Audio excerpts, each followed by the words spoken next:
Porque el doctor Bernardo Amuchastegui es el director general del Hospital Privado de Córdoba, una entidad que, como se sabe, señera dentro de la salud pública, no solo de Córdoba, sino también de Argentina y en muchos casos también internacionalmente por la calidad de los servicios que prestan y también por la calidad de los profesionales que están en esta institución que tiene muchísimos años.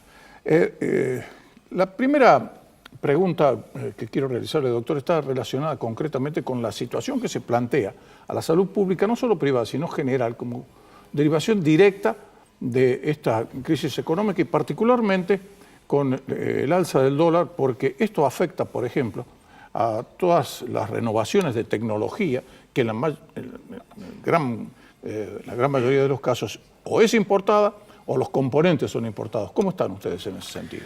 Mal, por supuesto mal, porque en primer lugar la afectación inflacionaria pega sobre la salud de una forma muy importante, producto que las prestaciones de salud imponen una demora en su pago y en su reconocimiento de no menos de 90 días, con lo cual ya de por sí hay un impacto financiero en cualquier práctica que es importante. Claro, porque con el nivel de inflación que tenemos, ojalá que este nivel de junio no sea tan alto como se esperaba, pero acumulado en el mejor de los casos es del 6-7%, ¿no? Absolutamente. Además, la salud tiene una particularidad que no tiene otro mercado. La mayoría de los mercados, la tecnología ahorra costos, la tecnología ayuda a disminuir recursos, gastos. Sin embargo, en salud la tecnología siempre implica mayor gasto. Es decir, la implementación de nuevos procedimientos, de nuevas prácticas, siempre impone o implica un mayor costo adicional. Esto es un tema grave porque además en lo que significa todos los nuevos medicamentos, no únicamente la tecnología, porque uno piensa en imágenes, sino los nuevos desarrollos son de altísimo costo. Y además, obviamente, eso implica un mejoramiento en los niveles de vida, desde ya un promedio de vida que ha crecido enormemente en los últimos 100 años. Pero todo esto también implica un costo y un presupuesto en salud que nunca alcanza. Entonces, en particular, los compromisos de todos los equipamientos que se han comprado en el último tiempo y esta modificación del valor del dólar pone en situación crítica al sector, sin duda. Ahora, doctor, lo que pasa es que además esa tecnología en 3 años puede resultar obsoleta, ¿no? Sí, sí. Desgraciadamente no existe tampoco un adecuado control en lo que significa digamos, el equipamiento necesario y la calidad necesaria, con lo cual diría que la salud se encuentra bastante hackeada en ese sentido. Entonces uno se encuentra permanentemente con equipos de 15, 20, 25 años funcionando y cuyos niveles de calidad están muy por debajo de los estándares que debería tener. Esto es una realidad nacional, fruto de crisis de un sector que permanentemente se encuentra con recursos insuficientes. Y esto, si bien es a nivel mundial, y el costo en salud en la Argentina, si uno lo promedia con otros países, es alto, pero tiene una muy mala utilización por mala gestión de las instituciones de salud. ¿En eso se está refiriendo también a las instituciones privadas? Público y privado. ¿Por qué falta capacitación del personal? ¿Qué sucede? Mire, el problema es que acá hay altísimos grados, sobre todo en lo público, hay altísimo grado de carga salarial. Un hospital público hoy demanda entre el 80 al 90% en carga de salarios, cuando una institución privada está en el 60%. Y eso que los sueldos son bastante bajos, ¿eh? Bueno, pero el problema es que son sueldos bajos en la medida que el trabajo sea alto, pero si el trabajo es bajo, el sueldo es alto. Y acá es lo que pasa, ¿no? Hay una enorme cantidad de profesionales que son rateros, como le dicen muchos. Y bueno, pero es que hay una cultura donde verdaderamente, por lo pronto, las instituciones de salud públicas, la gran mayoría trabaja hasta el mediodía, 12, 1, 2 de la tarde, y a partir de ahí entran a funcionar las guardias o la demanda no programada.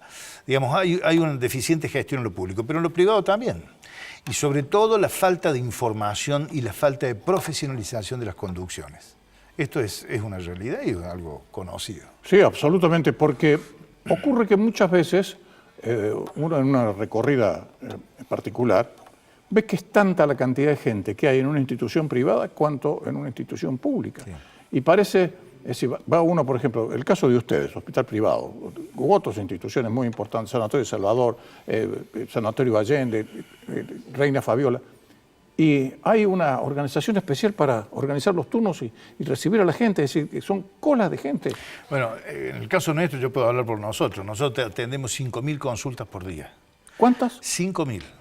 Son muchísimas, ¿no? Las consultas, eso implica entonces una logística de atención y recuerde que hay turnos que son en cadena, es decir, aquel que viene a determinada hora al clínico, después al cardiólogo, todo tiene que estar encadenada, la información en línea, es decir, es muy complejo. Uno piensa que la atención se limita simplemente a una secretaria que recepta y un médico que tiene que estar en tiempo y forma atendiéndolo, pero la logística de atención es todo un requerimiento, necesita de un requerimiento profesional muy importante, de lo contrario es verdaderamente insatisfactoria la atención. Eso implica, en el momento de una consulta, implica tener en línea absolutamente todos los resultados, las imágenes que pueda tener de radiología, de imágenes, y eso tiene obtener toda una, en su momento la historia clínica, desde ya, ¿no? Una organización muy importante. Imagínense que hoy se ha migrado todo a lo digital, en determinadas instituciones lo tenemos a todo digitalizado, pero eso convive con una enorme cantidad de instituciones y de médicos que siguen con la fichita individual, claro, que la guardan en su armario con llave, de manera que ese paciente llegue en un momento determinado que esa ficha no está al alcance y ese paciente no tiene antecedentes. Es un tema complejo, la salud es un tema muy complicado. Ahora, de acuerdo a las estadísticas que son públicas, en Argentina el presupuesto que hay en total para la salud pública parecería más que suficiente, pero sin embargo parece que hay tironeos. Y muchas veces se culpa, por ejemplo, al gran costo de la industria farmacéutica y al gran costo de la intermediación. Intermediación en salud. Claro. En general, sí, obvio, eso es así. La intermediación en salud es alta, el presupuesto es suficiente. Si uno toma, nosotros somos gerenciadores de una institución semipública que es el Hospital Ferreira, ex Hospital Español. El presupuesto que gasta la obra social provincial en el Hospital Ferreira es menor al que se gasta en un hospital público equivalente, comparativamente, como puede ser el Hospital San Roque. Claro. Entonces, ahí uno denota con una productividad muchísimo mayor. Claro, mayor eficiencia Ferreira, también. Mayor eficiencia que en el Hospital San Roque. Entonces, digamos, el diagnóstico del por qué ocurre eso tiene múltiples razones. No alcanzaría el programa para hablar específicamente de eso, pero la gestión médica hoy es el punto central a modificar, a mejorar, para poder verdaderamente lograr que esos recursos alcancen y sean efectivos al momento de sanar a la gente. Bueno, doctor, lo voy a meter en un tema espinoso. ¿Y por qué? Porque precisamente el hospital privado es uno de los que ha firmado un requerimiento para que las instituciones puedan tener objeción de conciencia en lo que se refiere a la realización de un aborto. Es decir, ¿cuál es la posición de ustedes? Bueno, nuestra posición es una posición que no es definitivamente confesional.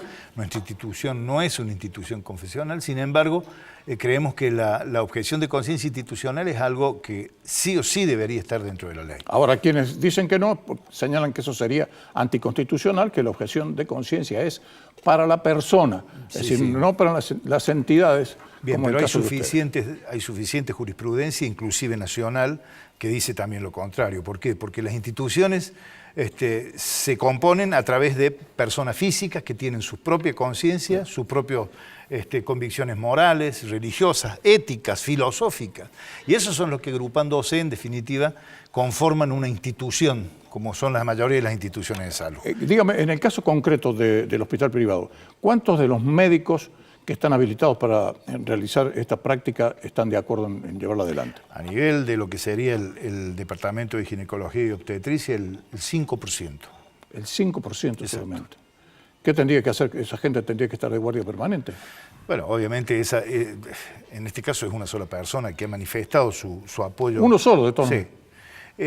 Obviamente el tener un servicio sostenido con una sola persona es imposible.